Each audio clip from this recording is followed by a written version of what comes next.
Klabu ya Simba imepata habari njema kuelekea mchezo wao muhimu wa Ligi ya Mabingwa Afrika dhidi ya Petro Atletico de Luanda baada ya winga hatari Mohamed Bajabil kuthibitisha ubora na utayari wake uwanjani kufuata kurejea kutoka kwenye majeraha. Katika mchezo wa kirafiki uliofanyika kwenye uwanja wa Meja Isamuhyo Mbweni, Dar es Salaam, Simba iliibuka na ushindi mnono wa mabao 6-0 dhidi ya JKT Tanzania, huku Bajabil akionyesha kiwango cha juu kilichowavutia mashabiki na benchi la ufundi. Mchezaji huyo aliingia uwanjani dakika 25 na mara moja akaanza kuonyesha kasi, chenga na ubunifu ambao vilimfanya kuwa tishio katika mchezo huu.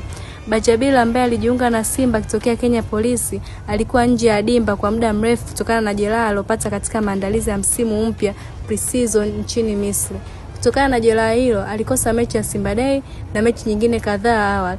Jambo hilo liliwafanya mashabiki wengi kujiuliza kama bado atarejea na kasi aliyokuwa nayo huko akionyesha kabla ya kuumia. Hata hivyo, kurejea kwake kunatajwa kuwa ni faraja kubwa kwa kocha na meneja mkuu Dimitar Pantev, ambaye sasa amemtaja Bajabil kama miongoni mwa wachezaji.